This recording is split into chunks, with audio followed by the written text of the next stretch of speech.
Hey, how are we all diddly doing? How's everybody holding up? How fucking good does my camera look? Let's not lie. I was a bit nervous about it because I thought, well, it's so crystal clear. Will everybody be able to see my acne? But my acne's actually sorted itself out. For now, I've done something to my jaw, so I haven't really been able to talk and record and stuff. I asked on my Discord for your unpopular opinions. So we're just going to go through some of these. Sims 3 ugly. I love The Sims 3. The Sims 3 is my baby. I think if I didn't have the option to play any other Sims game ever again and I had to just pick one, it would be The Sims 3. But I do believe, I'm going to agree with this one, it is, the base game's ugly. The fashion, I know it was the noughties, but that was not noughties fashion that was included in The Sims 3. In fact, I'm offended by some of the fashions that are included in The Sims 3. Why are some of the skirts so long? How conservative with a small c are. And the hair. Nah, I'm fucking offended again. I'm offended. Next one is interesting, right? Sims 2 is the worst of the lot. Sorry, I couldn't even fit a single double bed into a pre-made house.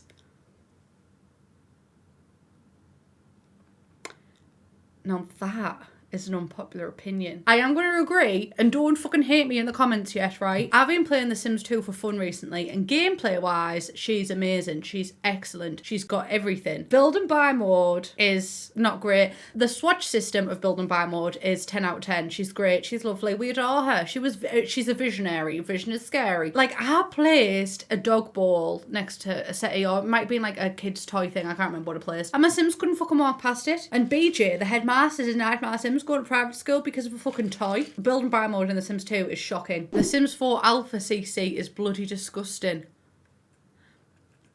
Oh, unpopular opinion of mine. I actually prefer Alpha CC. I really do. I prefer the style of it and everything. I really prefer Alpha hair. And I would have my entire game Alpha if I could have my entire game Alpha. But for me, the issue is that Alpha doesn't fit into The Sims 4. And that's kind of why I like The Sims 3, because Alpha hair and everything is my favourite type of hair.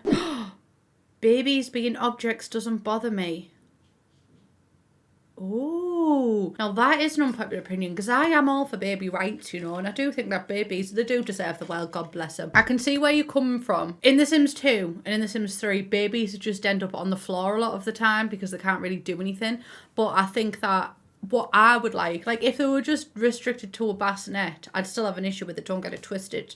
Don't get lazy. I'm still on my baby bullshit. I think the thing comes from the fact that they are literally objects. So I loved it in The Sims 2 when they were born, and you could kind of already see who they looked like, and you could see what hair colour they had and everything like that. And that was an exciting thing for babies for me. And then in The Sims 4, it's just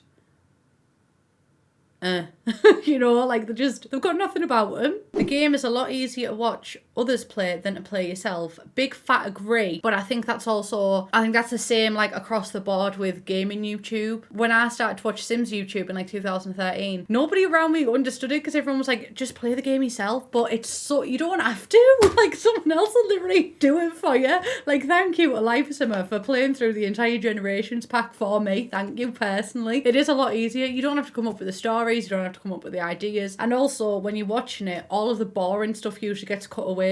One boring thing for me is when my Sims go to sleep or they're at school and I'm just here hello, boys can't touch or hug. But you can just cut that out of a YouTube video. And when you're watching it, you don't have to do it yourself. It is. But I don't think that's a Sims exclusive thing. Oh, the Sims team are genuinely trying to some extent, and the quality is improving. I don't know what goes on in the inner workings of people think that I do, but we give feedback and we review packs and stuff. We don't really have an insight into what goes on behind the scenes most of the time. I did with Tiny Living. That's the only time I think. Tiny Living I knew because they asked me if floor tiles outside should be included. And I said, no, don't include that. Because then I thought, people have a way to cheat. Hey, we all love cheaters. Not a fucking terrorist though, Chris. I knew eco lifestyle because we got to put our family in there because we won Spark. But the general day-to-day behind the scenes, game changers don't see. It's only very select kind of things that we see. Which is actually, that's changing more now as well, because the new world is entirely built by game changers, which that is the right way forward. But the quality is improving.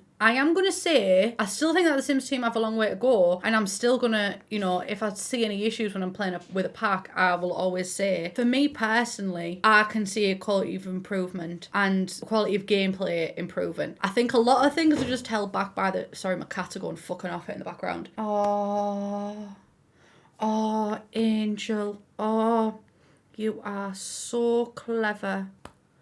Oh, my nephew's learnt to read and write and he's just sent me his name over iMessage. I did text back, you were so clever, but he can't read, so he doesn't know what I've said. Hang on, let me send him love hearts. There we go, he'll understand what that one meant. Anyway, the gameplay is actually improving for me lately, and I think that it's going in the right direction, and especially when compared with the game at release. The game at release... Well, I didn't know her because I didn't play The Sims 4 then. I was strictly against The Sims 4, actually. I think it took me... When did I start my YouTube channel? 2017? 2018? 2017, I think. Have I been doing this for 3 years? But yeah, especially compared to the beginning bits, because some of the base game objects... Or actually, you know what? I'm going to say it. The majority of the base game objects, I'd find higher quality objects on games that I play on my iPad. And the hairs! Oh, no, you've got me fucking fuming with this unpopular opinion. The base game was... We didn't have ghosts. We didn't have pools. I can't stand pets in The Sims 4. Well, Rebecca, I'm going to one-up you, babe. I can't stand pets in The Sims in general. I don't know why. It's not like... I think The Sims 4 pets definitely could have been controlled and stuff like that. I don't know why, for me personally, owning an animal in The Sims has never, like, literally never been for me. I don't know why. Because I love animals in real life. I've got 2 fucking cats, 2 fucking dogs. I've got guinea pigs. I love animals in real life. I don't know, in The Sims, like, and I'm literally talking about, because I've been playing The Sims since the year 2000, I'm literally talking about The Sims Unleashed, The Sims 2 pets, The Sims 3 pets, The Sims 4 cats and dogs. It has never entertained me. Smaller animals have. They have, like hamsters and things like that. Unpopular opinion here. I think I'd have used my first pet stuff more had they included it in cats and dogs. Actually, I don't think that's an unpopular opinion. I think everybody would have used my first pet stuff more if it was included in cats and dogs, because it fucking should have been. Bunhilda being added was way overhyped. Addy, I'm going to big fat disagree with you there. I think that it wasn't overhyped, and I think that Bunhilda is getting every single thing that she deserves, and I think that we should celebrate all the characters being reintroduced to the Sims franchise, because do you know what I think? That it's just, it just links it all together, doesn't it? Let me have this. Strangerville isn't a terrible pack. The world is stunning. Do you know what? I am half going to agree with you. The concept of Strangerville, I really like. I think the downfall with Strangerville is the fact that it was limited by being a game pack, which is where a lot of game packs have fallen short for me. The concept of Strangerville I love. I love the style of it. I love the world. The world is stunning. In fact, Strangerville is one of my favourite worlds to live in and play in and build in. Game packs limit things because you can't like take them far enough. I think game packs only work for like Spa Day and stuff like that. Oh, I believe that Sims 4 should just continue to be altered to make it better instead of Sims 5. Ooh. I am going to disagree with you. I'm going to big fat disagree with you. I think that things change so much in technology that I think that there kind of needs to be new versions of the game every how many years. We are seeing something different with The Sims 4 though, where it does take a longer time, because usually I think it was like every 5 years or something a new Sims game was out, and we've extended that and it doesn't seem like it's going to be stopping with The Sims 4. But I also think that a lot of issues that I find with The Sims 4 are inherent to the base game, and I don't see us getting rid of those issues until we say goodbye to the base game, bitch. Oh, Hannah, I actually like The Sims 4. Well, that is an unpopular opinion. No, I really like The Sims 4. I do. I can see definitely where it needs to be improved, but I can also see improvements that have been made with The Sims 4 compared to other games. You try building a house in The Sims 3 and The Sims 2 and The Sims 1. It's a life simulation game, but also The Sims 4 has made it so possible that building and buying your dream house is possible, where The Sims 3... Oh my god, thinking about building The Sims 3 stresses me out. The Sims 3 had a good swatch system, but apart from that, awful to building. I also really like The Sims 4 aesthetic, and you know what? There is some gameplay things with The Sims 4 that I really like. Sims 4 Toddlers are my favourite version of any toddlers. Sims 4 Vampires are the best vampires that we've ever got, but there's also lots of things I don't like about it. But there's also lots of things I don't like about The Sims 3 and The Sims 2. For example, Sims 3, you go to a party, no one's fucking there.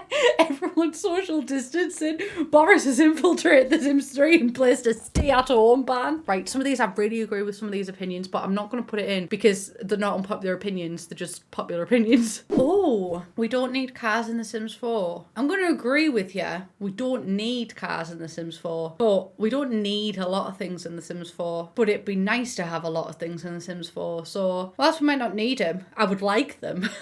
I want to see cars in The Sims 4 because I think that cars in The Sims 2 worked fine, and I used cars in The Sims 2 a lot on a lot of lots, so I don't find building fun. Oh, I find it so fun. Oh, that's genuinely made me sad. I never used to find it fun though. I used to fucking hate it because I never used to be able to build in The Sims 3. If anyone is struggling to build, just Google house plans and copy a house plan. I actually appreciate how they made some things easier in The Sims 4. They just got to fix a few core problems and it'd be a better game. I am going to agree and disagree because I think some things are too easy and too simplified. Like school, for example. There's a lot of things that are too simple. Some things that I really do appreciate is like how fast eating can go up, sleeping, the kind of sustenance things. Those are a lot easier in The Sims 4 and I really appreciate that because in The Sims 3 and The Sims 2 and The Sims 1, sometimes I spent so much time making sure that my Sims weren't going to starve that I couldn't enjoy other life things that are included in the game. So with things like eating and stuff like that, thank fuck. Cassandra Goth's character design gets done dirty in every Sims game. Agree? Oh, I think all types of Sims 4 Supernatural Sims are uninspiring. I'm going to disagree with you. I've really, honestly, vampires and the level up system that's included with The Sims 4, it's the one for me. I've played with Sims 4 vampires more than I've played with 3 too. Did we have them in? Well, we had Vicky Vampirist, but yeah, Sims 4 my most played vampires as well. I love, I mean, look at my fucking backdrop. I love anything like spooky. A vested interest, some might say. Oh, unpopular opinion. I don't want open neighbourhoods in The Sims 5. I have a low-end laptop and I don't think I could handle that along with all the packs that will come out for The Sims 5 eventually. That is a fair point. My computer struggles with The Sims 3 and I've got like a specifically designed gaming computer to be able to run The Sims 3 and it does not do it that well, and there's lots of issues and stuff with The Sims 3 that comes from an open world. Semi-open neighbourhoods, I really want to see it, and I think it doesn't even have to be that like people are going about the day and stuff like that like they were in The Sims 3, but I think just the ability to have, or even just a short loading screen, like a very short loading screen, because the thing is with The Sims 4 is that the objects are already loaded when you're in this lot and it takes just as long to travel to your next door neighbours as it does to travel to a completely different world. Oh, Nifty Knitting was a shite pack and should have been cancelled. I actually, apart from that chair is offensive to multiple things in The Sims are offensive to me and that chair is one of the worst offenders. What's the poly count? I just need to know. The actual knitting, I loved it, I'm not gonna lie, because that kind of thing is right up my gameplay. I actually love the pancake household. I don't like them as people, but I appreciate the pancake household because that is probably the best attempt at lore that we've got from the Sims 4 base game. Like, there's a reason that they're talked about so much and it's because of the lore. I said it, I'm a half a lore. Oh, also, shameless plug, you can get my half a lore merch here. I like only being able to have 3 traits. It makes you really think about what you're going to choose. That is an unpopular opinion. And I'm gonna have to disagree with you. I think that if the traits really impacted your sim, then I think I'd agree with your point. The traits in The Sims 4 really don't impact your sim that much, where in The Sims 3, they impacted it a lot more. And you also had more room for them. Being able to have more traits allows for more diverse sims in terms of like personality and gameplay. I think that traits just need an overhaul. Sims 2, if you're watching The Sims 5, I would like a Sims trait overhaul. I would like them to influence your Sims personality. I would like them to be at least 5. Like, I'd like them to have different levels of how impactful they are. Like, I might be 10 out of 10 anxiety-ridden bitch, but I'm a 5 out of 10 depressy Jessie. No, I jest. I don't know how to describe what I'm on about. Tiers, like different tiers. Like, your top trait, like my top trait is probably introvert. My second top trait is probably gamer. Third top trait is, like, I'm more of an introvert than I am a gamer. Oh, no. Top trait, family-oriented. Second top trait, introvert. Third top trait, gamer, because I'm family oriented more than anything. Fourth is, oh, look at my hand. Wow, look at that. Woo, woo, woo, woo. And I can do that. That one grosses people out though. You know what? I think my fifth top trait would probably be easily distracted. That is everything that I have for you today. I really enjoyed this video. I like talking to you. It did come at a cost to my jaw. I loved it. Thank you all for joining me today. Sorry, you know what? I even watched an Emma Chamberlain vlog the other day and she done the accent as well. So it's a pandemic. God, you know what? I'm just shocked I used that term outside of COVID. Oh. All the times they are a-changing. Please subscribe if you haven't already. I'll leave the link to the Discord if you want to join as well, because my favourite channel in my Discord is Video Ideas, and I don't speak about it enough, but I get a lot of inspiration from the Video Ideas channel. Head in there if you want to give me some video ideas or just talk. I love you all. Please subscribe if you haven't already, and I'll see you in the next one. Bye, beach.